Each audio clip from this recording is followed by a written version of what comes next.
মহাপ্রভু দেখতে দেখতে আরেকটু বড় হলেন। একদিন সচি মায়ের কাছে বলছেন, ওমা আমার ক্ষুধা লেগেছে গো, আমায় খেতে দাও। সচি মা তখন কটা লাড্ডু সন্দেশ খেতে দিয়েছেন। খেতে দিয়ে উনি গৃহ কাজে ব্যস্ত আছেন। মহাপ্রভু সেটি খেতে খেতে ঢিল মেরে ফেলে দিয়েছেন। ঢিল মেরে যখন ফেলে দিয়েছেন, সচি মা তখন কাজ করতে করতে দেখে ফেলেছেন, কি তুমি ঢিল মেরে ফেলে দিলে কেন? আর তো নেই ঘরে, তাহলে তুমি কোথা থেকে খাবে? আর তো খেতে পারবে না। উদ্দেশ্য হলো মহাপ্রভু প্রসাদ বিতরণ করতেছেন। প্রসাদ খেয়ে তিনি ফেলছেন মানে প্রসাদকে জগতে বিতরণ করতেছেন। আমরা চর্মচক্র দ্বারা দেখতে পারি তিনি এখানে আঙ্গিনায় ঢিল মেরে ফেলেছেন। সেটা কতদূর পর্যন্ত পৌঁছতে পারে, কোন ভক্তের কাছে পৌঁছতে পারে, সেটা ভগবানই জানেন। এটা বোঝা বড় ভার। আচ্ছা, সচিমা তখন এসে বকলেন, অনেক সময় বকাঝকা করলেন। করার পরে তিনি বলছেন, ঘরে আর নাই লাড্ডু দিতে পারবো না, যদি খেতে হয় ওগুলো কুড়িয়ে এনে খেতে হবে। মহাপ্রভু তখন কি করেছেন, ওগুলো সহ যেখানে যেখানে প্রসাদ পড়েছে ওখানে মাটি সহ খেতে শুরু করে দিয়েছেন। ওই প্রসাদই যেখানে যেখানে পড়েছে সেখানে থেকে মাটি তুলে নিয়ে খেতে শুরু করে দিয়েছে। সচিমা তখন বুঝাচ্ছে, আরে তুমি মাটি খাচ্ছ কেন? মাটি খেলে তো পেট খারাপ হয়ে যাবে। দেখিয়া সচি আইল ধাইয়া করিয়া হায় হায়, মাটি কারিয়া লইয়া বলে মাটি কেন খায়। আচ্ছা, ভগবান শ্রীকৃষ্ণ যখন ছোট ছিলেন তখনও তিনি ব্রহ্মাণ্ড ঘাটে মাটি খেয়েছিলেন। ব্রজের ব্রহ্মাণ্ড ঘাট আছে, এখানেও দেখো মহাপ্রভু সেইভাবে মাটি খেয়েছেন। কাঁদিয়া কহেন, নিমাই কেন করো রোষ, তুমি মাটি খেতে দিলে আমার কি বা দোষ? ওমা তুমি কেন আমার সঙ্গে রাগ করতেছ, গালি দিচ্ছ? তুমি তো আমাকে মাটি খেতে দিয়েছো। বলে না, আমি তো তোকে লাড্ডু সন্দেশ খেতে দিয়েছি, মাটি কোথায় খেতে দিয়েছি? মহাপ্রভু বললেন, যা কিছু জগতে দেখছো সব মাটিরই বিকার, মাটি থেকেই তো সব উৎপত্তি হয়েছে। মাটির দেহ, মাটি, খই, খই সন্দেশ, অন্ন যত সব মাটিরও বিকার। এহ মাটি সেহ মাটি, কি বেদ ইহার। এই জগতে যা কিছু খাদ্য বস্তু দেখছে সব মাটিরই তো বিকার। তাহলে মাটি খেলে কি দোষ? এটাও মাটি সেটাও মাটি। সচিমা বলেন, মাটির বিকার হলে কি হলো? একটা মাটির কলস দিয়ে তুমি ঘটা জল আনতে পারবে, রাখতে পারবে 10 দিন, কিচ্ছু হবে না। কিন্তু মাটিতে জল দিলে শুষে যাবে, ওটা পান করার মতো উপযুক্ত থাকবে। কিন্তু মাটির হলে কি হলো? তার প্রক্রিয়া যে অন্যরকম আছে। মাটির দেহ মাটি বক্সে দেখো তো বিচারে, বিচারিয়া দোষ দেহ কি বলিতে পারি। আরে দেহটাই তো মাটির দ্বারা তৈরি, অতএব তুমি আমাকে দুষ্ট কেন? অন্তরে বিস্মৃতা দেবী সচি বলিল তাহারে, মাটি খাইলে রূপ হয় সেটাই হয়। তুমি জানো মাটির বিকার, অন্ন খাইলে দেহ পুষ্টি হয়, আর মাটি খাইলে পরে রূপ হয়। মাটির বিকার, অন্ন খাইলে দেহ পুষ্ট হয়, মাটি খাইলে রূপ হয়, দেহ যাইবে ক্ষয়। সচিব বাক্য শুনিয়া মহাপ্রভু তখন মৃদু মৃদু হাসছেন। মৃদু মৃদু হাসছেন, হেসে বলছে, ওমা তুমি তো আমাকে স্কুলে ভর্তি করাও নাই, তো আমি জানবো কেমন করে কোনটা ভালো কোনটা খারাপ, কোনটা খেতে হয় কোনটা খেতে নাই? এখন পর্যন্ত স্কুলেই ভর্তি হয় নাই, তো আমার ভালো মন্দ জ্ঞানটা আসবে কোথা থেকে? ভালো মন্দ জ্ঞানটা আসবে কোথা থেকে? আমাকে স্কুলে ভর্তি করিয়ে দাও, আমি লেখাপড়া শিখবো, তবে গিয়ে হ্যাঁ ঠিক আছে ঠিক আছে বাবা, স্কুলে ভর্তি করাতে গেলে না একটা শুভ দিন, শুভ ক্ষণ, শুভ মুহূর্ত, শুভ সময়, শুভ লগ্ন দেখে স্কুলে ভর্তি করাতে হয়, হাতে করে দিতে হয়, এমনিতে নয়। ঠিক আছে আমরা দেখছি। নীলাম্বর চক্রবর্তীকে সংবাদ দিলেন, পাঞ্চিপুতি দেখেন কবে গোপাল নিমাইকে স্কুলে ভর্তি করানো যাবে। যত পর্যন্ত নিমাই স্কুলে ভর্তি হন নাই ততদিন পর্যন্তই ওই পাড়ায় পাড়ায় টইটই করে ঘুরে বেড়ান, সারাদিন করতে থাকেন। একদিন কি হয়েছে, দুইজন চোর নিমাইয়ের শরীরের অলংকারগুলো দেখে তাদের চুরি করার লোক জেগে গেছে। আর কিভাবে চুরি করা যাবে এই নিয়ে তাদের চিন্তা, এই নিয়ে তাদের চিন্তা। যখন মধ্যাহ্ন বেলা হয় তখন অনেকে পোশাক খাওয়া পরে বিশ্রাম করে, দুপুর বেলা একটু খাওয়া দাওয়ার পরে লোকে বিশ্রাম করে। ওই সুযোগে চোর দুটা এসে গেছে। নিমাই তো পাড়ায় পাড়ায় ঘুরে বেড়াচ্ছে, খেলতেছে। ওকে বাপ বাপ বলে প্রথমে কাঁধে তুলে নিয়েছে। দুজন চিন্তা করলো কি একটা জঙ্গলের মধ্যে নিয়ে সমস্ত অলংকার খুলে নিয়ে চলে যাবো। কিন্তু মহাপ্রভু এমন ভেলকি দিলেন, ওরা মনে করতেছে ওদের বাড়ির দিকে যাচ্ছে, নিমাইকে কাঁধে করে নিয়ে, কিন্তু যাচ্ছে জগন্নাথ মিশ্রের বাড়ির দিকে। জগন্নাথ মিশ্রের বাড়ির দিকে যাচ্ছে। এদিকে জগন্নাথ মিশ্র একটু ঘুম ভেঙে পড়ে, নিমাই কোথায় গেল, নিমাই নিমাই বলে ডাকতে শুরু করেছে। নিমাই তো খবর নেই, খোঁজাখুঁজি শুরু হয়েছে। আর চোর দুটো আস্তে আস্তে একবার জগন্নাথ মিশ্রের বাড়িতে এসে উপস্থিত। জগন্নাথ মিশ্রের বাড়িতে যে এসে উপস্থিত হয়ে গেছে, চোরের কাজের থেকে নেমে মহাপ্রভু দৌড়ে বাবার কাছে চলে গেছেন। চোর তখন দুটো ভয় পেয়ে সর্বনাশ, এখন কি করে উপায়, এখন যদি ওই বালক বলে যায় তাহলে বিপদ। কিন্তু মহাপ্রভু বড় ছোট বলছেন, বাবা আমি হারিয়ে গিয়েছিলাম রাস্তা, বাড়িতে আসতে রাস্তা ভুলে গেছিলাম, এই দুজন আমাকে কাজে করে বাড়িতে এনে পৌঁছিয়ে দিল। এখন চুরেরও মর্যাদা রক্ষা হয়ে গেল, সব দিকে হয়ে গেল। চিন্তা করছেন। আচ্ছা, চুরের সঙ্গ করার পরে মহাপ্রভুর মনে করে চুরের বৃদ্ধি চলে আসছে। কৃষ্ণলীলায় যেমন ভাবে গোপীদের ঘরে ঘরে মাখন চুরি করে গেতেন, নবদ্বীপ লীলায় কিন্তু মহাপ্রভু চুরি করতেন। ও দুপুর বেলা ঘুমিয়ে পড়লে এর ঘরে ঢুকতেন, তার ঘরে ঢুকতেন। বড় সুন্দর বলছেন। নিমাইয়ের চৌরবৃত্তি কি বিয়ানে, কি মধ্যাহ্নে, কিবা রাত্রি সন্ধ্যায়, নিরবধি বাহির বাহিরে প্রভু যায়, নিকটে বৈশে যত বন্ধু বর্গগণ, প্রতিদিন তাহার গৃহে কৌতুকে চুরি করন। আত্মীয় স্বজন ইষ্টি কুটুম্বের ঘরে গিয়ে চুরি করতেন। কারু ঘরে দুধটা পান করতেন, কারু ঘরে দুধ পিয়ে, কারু ঘরে ভাত, হাঁড়ি ভাঙ্গি যায়, কারু কিছু না পায় তা। যদি কারু ঘরে গিয়ে দুধ পেতেন না, ওখানে হাঁড়ি ভেঙে দিয়ে চলে আসতেন, দুধের হাঁড়ি। কারু ঘরে শিশু মারে, কাহারে কাঁদায়, কারু ঘরে গিয়ে শিশুকে চিমটি দিয়ে কাঁদিয়ে চলে আসতেন। কেহ দেখিল মাত্র উঠিয়া পলায়, কেউ যদি দেখে ফেলে ধর ধর ধর, এমনি নিমাই দিয়ে দৌড়। এইভাবে করতে শুরু করেছেন। দৈব যুগে যদি কেহ পারে ধরিবারে, তবে তার পায়ে ধরি পরিহাস করে। এবার ছেড়ে দাও, আর কোনোদিন তোমাদের বাড়িতে আসবো না চুরি করতে। মা বাবা কাউকে বলবেন না আমি চুরি করতে আর কোনোদিন আসবো না, এভাবে বলে। দেখিয়া শিশুর বুদ্ধি সবাই বিস্মিত, রুষ্ট নহে সবে তখন হইল সন্তুষ্ট। নিজ পুত্র হইতেও অধিক স্নেহ করেন নিঃসম্ভরে। মহাপ্রভুকে সবাই কেবল খুব স্নেহ করতেন, অধিক স্নেহ করতেন।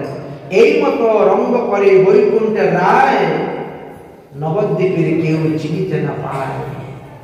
এখনো কেউ চিনতে পারে না এই মহাপ্রভু যে স্বয়ং ভগবান, তিনি লীলা করে গেছেন। পদকর্তা বলছেন, বেরোলো পাড়ার লোক, চুর ঢুকেছে ঘরে, কিন্তু চুরের গলায় ফুলের মালা ধুম ধুম চুমচুম করে।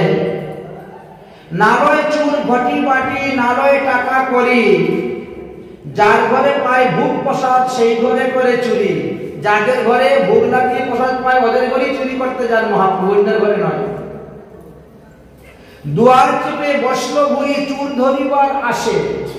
এবার এক নবদ্বীপে এক বৃদ্ধা বুড়ি দরজায় বসেছে চুর ধরার জন্য। ঠমক দিয়া চুল পালাইল, লোচন দেখে হাসে। কিন্তু মহাপ্রভু এক লাফ দিয়ে চুর পালিয়ে চলে গেলেন। এইভাবে তিনি সিধা বৃন্দাবন লীলার অনুরূপ নবদ্বীপে লীলা করতে আরম্ভ করলেন। কোন দিন বা মহাপ্রভুর সম্পর্কে বিচার দেওয়ার জন্য আসতেন।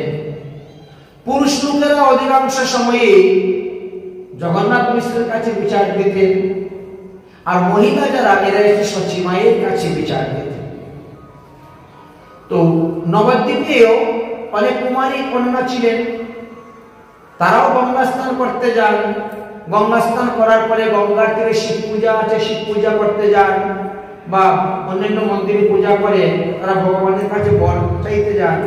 মহাপ্রভু সেখানে গিয়েও তাদের সঙ্গে হাস্য, পরিহাস্য, উপহাস্য আদি করতেন। যতই বয়স বৃদ্ধি হচ্ছে মহাপ্রভুর তত চাঞ্চল্যতা বৃদ্ধি পেয়ে যাচ্ছে। প্রতিদিন নিমাইয়ের বিরুদ্ধে নালিশ আসতেছে। একদিন সতী মাতা নিমাইকে শাসন করলেন, কিরে নিমাই, তুই নাকি মানুষের ঘরে চুরি করতে যাস, তুই নাকি মানুষের শিশুদেরকে মারিস, কেন বাবা এরকম করিস? আমাদের ঘরে কি নাই? সবকিছু তো আছে, তো আমাদের ঘরে এত কিছু থাকতে পরের বাড়ি চুরি করে যাওয়ার কি প্রয়োজন? খাওয়ার কি প্রয়োজন? খবরদার যাবি না। লোকে প্রতিদিন এসে তোমার নামে নিন্দা বন্দনা আদি করে যাচ্ছে। কিন্তু কে কার কথা শুনে? মহাপ্রভুর উৎপাত দিন দিন বাড়ছে। এবার পাড়া প্রতিবেশীদের ঘরে না গিয়ে এবার গঙ্গায় গিয়েছেন। গঙ্গায় যারা স্নান করে গঙ্গার জলে দাঁড়িয়ে আলিঙ্গন করে তাদের পা ধরে টানতে শুরু করে। কেউ গঙ্গা স্নান করে উঠেছে, তার গায়ে আবার বালু দিয়ে দেন, আবার গঙ্গা স্নান করতে। গঙ্গা স্নান করে উঠে ঘরে যাচ্ছে, মুখের মধ্যে জল দিয়ে কুলিকুচি করে তার গায়ে ফেলে দিচ্ছে। কেউ হয়তো গঙ্গা পূজার জন্য নৈবেদ্য নিয়ে যাচ্ছে, ওখান থেকে কেড়ে খেয়ে দিচ্ছে। এইভাবে কেনার আরম্ভ হয়ে গেছে। প্রতিদিন এইভাবে একের পর এক আরম্ভ করেছেন। এবং কেউ যদি কিছু বলে, আরে আমার পূজা কর, আমি হলাম কলিযুগের নারায়ণ, আমি কলিযুগের নারায়ণ, আমার পূজা কর। নবদ্বীপের কুমারী কন্যাগণ বিষ্ণু পূজার নৈবেদ্য সজ্জিত করিয়া তারা যখন যান, নিমাই পণ্ডিত তখন সামনে এসে দাঁড়ান। নিমাই পণ্ডিত সামনে এসে দাঁড়াইয়া বলেন, ওগো, আমাকে যা যা নৈবেদ্য এনেছো আমাকে খাওয়াই দাও, আমি তোমাদেরকে বর দিব। মহাপ্রভু নিজেই বলতেন, কন্যাগণকে কহেন আমার পূজা করো, আমি বর দিব। আরে গঙ্গা, দুর্গা, দাসী, মূর, মহিষ, কিঙ্কর, তোমরা যার পূজা করতে যাচ্ছ এরা তো আমারই দাস দাসী, আমারই চাকর বাকর। 33 কোটি দেবতা সত্য ভগবান শ্রীকৃষ্ণের আজ্ঞায় চলেন, ভগবান শ্রীকৃষ্ণের কিঙ্কর। তাই বলছেন আমারই দাস দাসী, আমারই কিঙ্কর। এই বলে মহাপ্রভু বলপূর্বক তাদের হাত থেকে কেড়ে নিয়ে নৈবেদ্য খেয়ে নিতেন। ইহাতে কোনো কুমারী কন্যা রাগ করতেন, রাগ করে নিমাইয়ের দিকে তাকাতেন। আর নিমাই তখন তাদের বলতো, এই রাগ করিস না, রাগ করিস না, দেখ আমি যদি আশীর্বাদ দেই তাহলে তোদের মঙ্গল হবে। একবার সুন্দর সুন্দর স্বামী পাবে,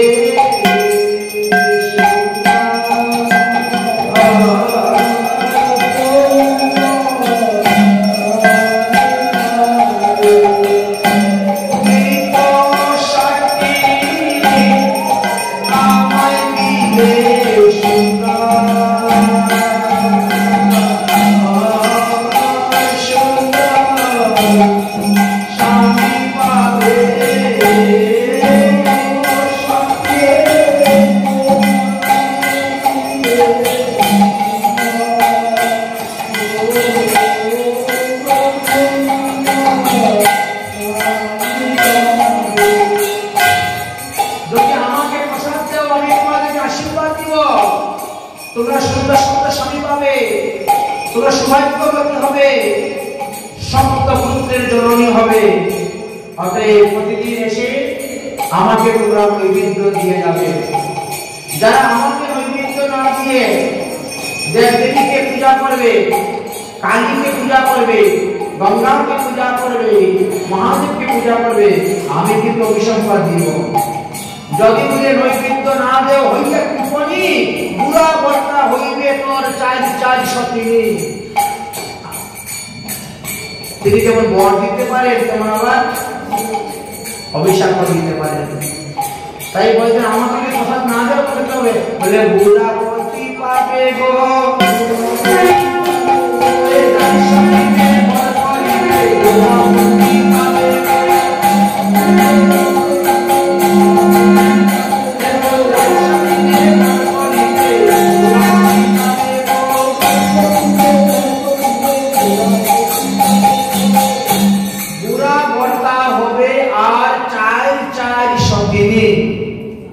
তখন ভয় পেয়ে যারা সরল মনের নরম প্রাণের কুমারীগুলো আছে তারা তখন নিমাইকে দিয়ে দেয়, নে বাবা নে তুমি খেয়ে নাও। প্রভু এইভাবে লীলা করতে শুরু করলেন।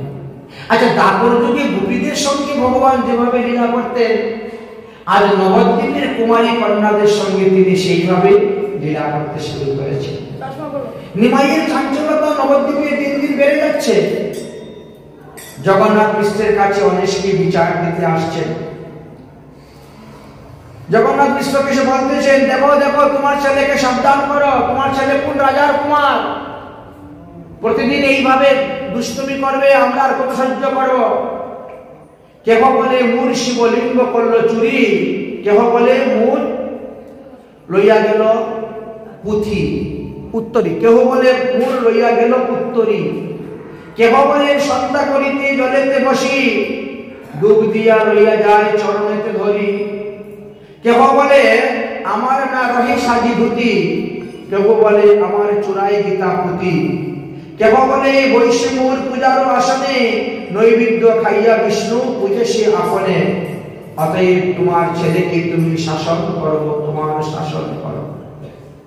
তো পুরুষ লোক যেভাবে এসে বিচার দিচ্ছে, মহিলারাও কিন্তু সেই কুমারী কন্যাগণ এসে সচিমাকে সম্বোধন করে বিচার দিচ্ছেন। সচিকে সম্মান দিয়া সবে বলে বচন, শুনো গো ঠাকুরানী তোমার নন্দন, তোমার ছেলের কিছু গুণের কথা শুনো, তুমি তো জানো না, বলতেছি। বসন করে চুরি, বলে অতি মন্দ, উত্তর করিলে জল দেয়, করে আমাদের সঙ্গে দ্বন্দ্ব। তোমার ছেলে জলের ঘাটে গিয়ে আমাদের সঙ্গে কি কি করে শোনো। ব্রত পরিবারে যায়, আনি ফুল ফল, ছিড়াইয়া ফেলে সব, খায় বল করিয়া সকল, বলপূর্বক সব কিছু খেয়ে। স্নান করিয়া উঠিলে বালুকাদে গায়, যত চম্পক শিশু সঙ্গে তাহার গায়। অলক্ষিতে আসিয়া কানে বলে বড় রুল, কেহ বলে মুখে দিয়াছে কুল্লুল, কুকুরের বীজ দে কেশেরও ভিতরে, কেহ বলে মুড়ি চাই বিবাহ পরিবারে।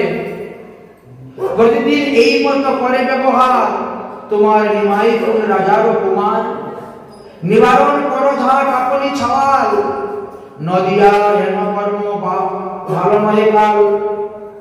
সচিমা তখন তাদেরকে মিষ্টি মুখে বিদায় দিয়ে বললে, অবশ্যই আমি নিমাইকে শাসন করব, আর এরপর থেকে আর নিমাই এরকম তোমাদের সঙ্গে ব্যবহার করবে না।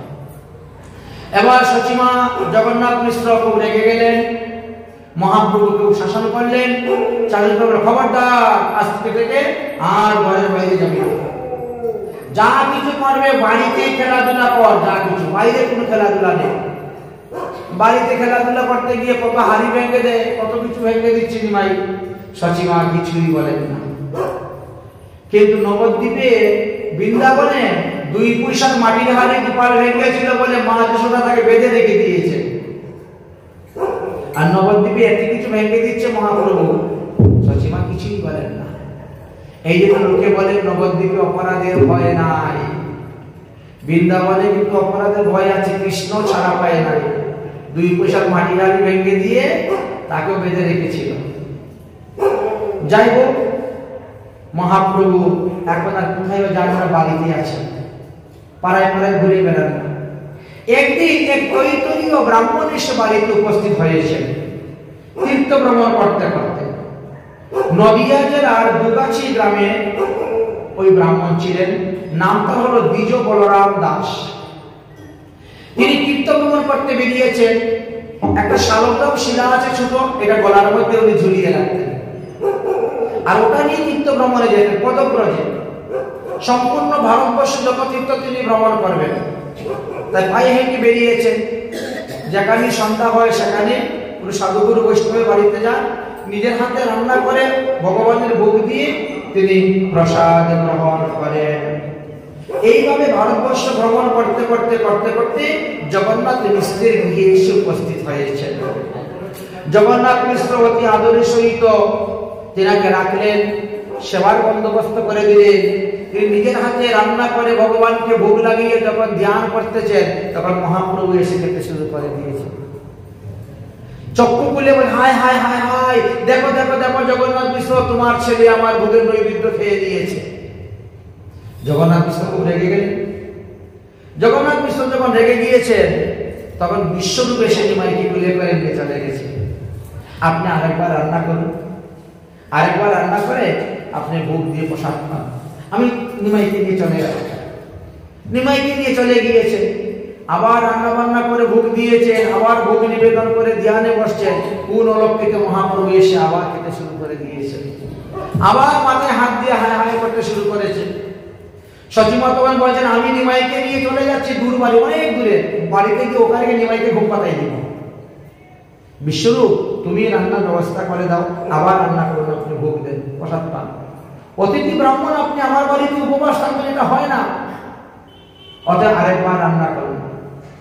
সচিমা নিমাইকে নিয়ে বহু দূরে এক বাড়িতে গিয়ে নিমাইকে নিয়ে ঘুমিয়ে গেছে।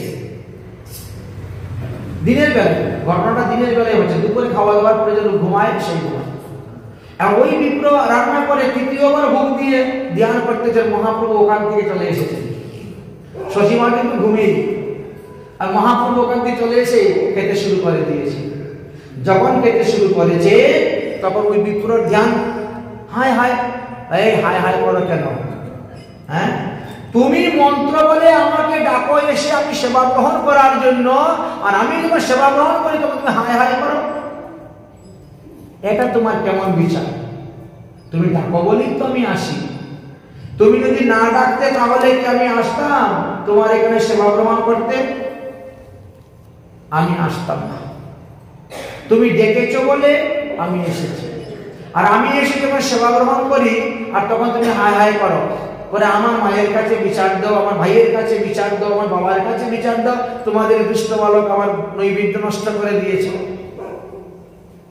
আরে তুমি তো জন্মে জন্মে আমার কিঙ্কর, তুমি জন্মে জন্মে আমার দাস, আমাকে পাওয়ার জন্য তুমি তীর্থ ভ্রমণ করতেছ। তোমার তীর্থ ভ্রমণের সফল হলো আজ, দেখো আমি কে।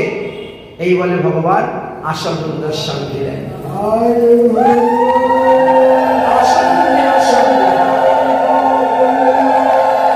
ভগবানের সেই রূপ দর্শন করে তুমি তখন কৃতার্থ হয়ে গেলেন, ধন্য হয়ে গেলেন। আচ্ছা দেখেন তো, ভগবানের বিগ্রহটা দেখতে কত সুন্দর, ভগবানের চিত্রপট দেখতে সুন্দর, কত সুন্দর, ভগবানের বিশ্ব ব্রহ্মাণ্ড কত সুন্দর সাজিয়েছেন। তার সেই ভগবান কত সুন্দর, চিন্তা করেন তো।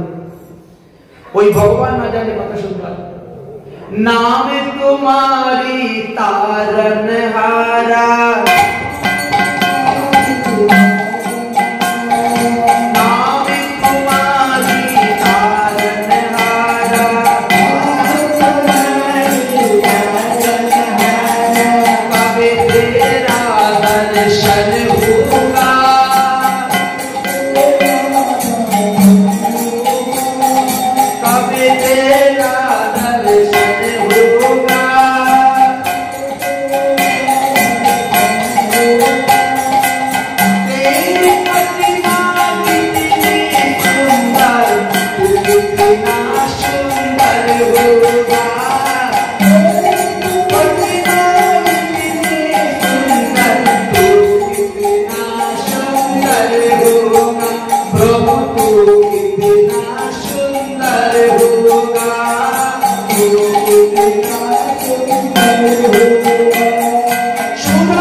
তাকে সেই রসে সেই রূপই দর্শন দিয়ে কৃতার্থ করেন। দর্শন দেওয়ার পরে বলে, খবরদার, আমি যে ভগবান, আমি যে এই কলিযুগে নবদ্বীপে লীলা করার জন্য এসেছি, এই কথা কাউকে বলবি না। যেদিন তুমি বলবে সেদিন তোমার মৃত্যু হবে। এই বলে তৈত্রীয় ব্রাহ্মণ বলরাম দাসকে নিষেধ করে দিলেন। তাহলে মহাপ্রভু সর্বপ্রথম বলরাম দাসকে তিনার এই রূপ দর্শন করিয়েছিলেন। তখন মাত্র 5 বছর বয়স, স্কুলেও ভর্তি হন নাই। সেই সময়ে তিনি কিন্তু এই লীলাটা করেছিলেন। আবার নিষেধ করে দিলেন, খবরদার, কাউকে কিন্তু বলবে না। ঠিক আছে। তৈত্রীয় ব্রাহ্মণ কয়েকদিন অবস্থান করলেন, তারপরে তিনি নিজ গৃহে গেলেন। মধ্যবর্তী তিনি আসলেন মহাপ্রভুকে দর্শন করার জন্য, এবং মহাপ্রভুকে তিনি দর্শন করে ধন্য হতেন, কৃতার্থ হতেন, আবার যেতেন। তিনি জানতে পারলেন যে মহাপ্রভু স্বয়ং ভগবান, সমস্ত অবতারের সার তিনি। যাই হোক, এবার শুরু হলো বিদ্যারস আস্বাদন। মহাপ্রভু বিদ্যারস আস্বাদনের জন্য গেলেন। অর্থাৎ মহাপ্রভুর চূড়াকরণ সংস্কার হলো। তারপরে তেনাকে শুভ দিনে শুভক্ষণে তেনার স্কুলে ভর্তি করানো হলো। আরম্ভ হল বিদ্যা শিক্ষা। মিশ্র বলে, পুত্র আমি দিন তোমার স্থানে, পড়াইয়া শিখাইয়া বিদ্বান করিবা আপনে। গঙ্গাদাস পণ্ডিতের কুলে মহাপ্রভুকে ভর্তি করিয়ে দিলেন। তাহলে মহাপ্রভু শিক্ষা গুরু গঙ্গাদাস পণ্ডিত। শিষ্য থেকে পরম আনন্দ গঙ্গাদাস, পুত্র প্রায় সম করিয়া রাখিলে পাশ। নিমাই পণ্ডিতকে নিজের পুত্রের সমান ভালোবাসা দিয়ে, আদর যত্ন স্নেহ মমতা দিয়ে রাখে তাকে শিক্ষা দিতে আরম্ভ করে। যত ব্যাখ্যা করেন গঙ্গাদাস পণ্ডিত, শ্রবণ মাত্রই তিনি শুনে নেন, শিখে নেন। এইভাবে মহাপ্রভু অল্প দিনের মধ্যে সর্বস্ব বিদ্যায় পারদর্শী হয়ে গেছে। মহাপ্রভু লেখাপড়া করতে করতে করতে করতে একদিন কি করেছিলেন, একটা কলম মাটির মধ্যে পুঁতে দিয়েছিলেন। সেইখান থেকে সঙ্গে সঙ্গে একটা বৃক্ষ উৎপত্তি হয়ে গেল। সেই বৃক্ষের নাম হলো কলম বৃক্ষ। আপনারা যদি কেউ নবদ্বীপের 9 দ্বীপ পরিক্রমা করতে যান, ঋতুদ্বীপের অন্তর্গত করেছে বিদ্যানগর। এই বিদ্যানগরে যাওয়ার পরে এই গঙ্গাদাস পণ্ডিতের টুল বাড়িতে যাবেন, দেখবেন মহাপ্রভু রোপণ করা সেই কলম বৃক্ষ এখনো জীবিত আছে, সাক্ষী রূপে 500 বৎসর ধরে অবস্থান করতেছেন। সেই কলম বৃক্ষ আপনারা দর্শন করতে পারবেন। আচ্ছা, মহাপ্রভু এখন লেখাপড়া শিখে শিখে অনেক কিছু জানতে পেরেছেন। এবার তো তিনার গুরুকুলে, আর গুরুকুলে তো সবকালে শাস্ত্র কথা আলোচনা হয়, গুরুকুলে শাস্ত্র কথা আলোচনা করা হয়। এখন সেই শাস্ত্র কথা তিনি শ্রবণ করে করে করে করে, আর নিজের তো শাস্ত্রজ্ঞ, সবই জানেন। কালী লীলার সময়ের অপেক্ষা নিয়ে তিনি আছেন।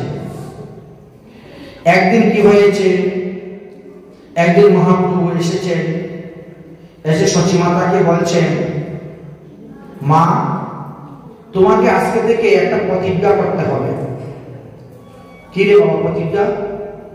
বলে, আজকে হইতে যতটি একাদশী ব্রত আছে, কোন একাদশী ব্রততে তুমি অন্ন গ্রহণ করতে পারবে না। তার মানে কি আগে সচিমা একাদশী করতেন না? না, সচিমা একাদশী ব্রত করতেন, তিনিও একাদশী ব্রত করতেন। কিন্তু আমাদের মধ্যে কিছু কিছু লোক আছে না, তারা কি করে, মনে করে বৎসরের মধ্যে 4টা একাদশী করলেই হবে, বাকিগুলা করবো না। কেউ মনে করে বড় বড় দেখে মুখ্য মুখ্য কটা একাদশী করবো, বাকিগুলা করবো না। কেউ মনে করে যে শুক্লপক্ষের একাদশী বড়, কৃষ্ণপক্ষের একাদশী ছোট, শুক্লপক্ষেরটা করবো, কৃষ্ণপক্ষেরটা করবো না। এই সবগুলো সিদ্ধান্তই কিন্তু ভুল। আচ্ছা, কেউ বাবা সিদ্ধান্ত করে কি বলে একাদশী তো অন্ন খাওয়া নিষেধ, রুটি খাইলে কি দোষ, রুটি খাবো, অন্ন খাবো না। কিন্তু এটাও সিদ্ধান্ত ভুল। কারণ ধান থেকে উৎপন্ন যত প্রকার দ্রব্য, গম থেকে উৎপন্ন যত প্রকার দ্রব্য, জব থেকে উৎপন্ন যত প্রকার দ্রব্য, পঞ্চ রবি শস্যের অন্তর্ভুক্ত যত প্রকার দ্রব্য, এই সমস্ত কিছু দ্রব্যই তো অন্নের মধ্যেই পড়ে। তাই একাদশী দিবসে পঞ্চ রবি শস্য গ্রহণ করা যায় না, এটা নিষিদ্ধ। এবার মহাপ্রভু সচিমাকে এসে বলছেন, সবে বলে কহবাপে কি চাহ তোর, সেই দ্রব্য হানি দিব না করো খন্দন। মহাপ্রভু প্রভু বলেন, যদি মোর প্রাণ ভিক্ষা চাও তবে আচ্ছা।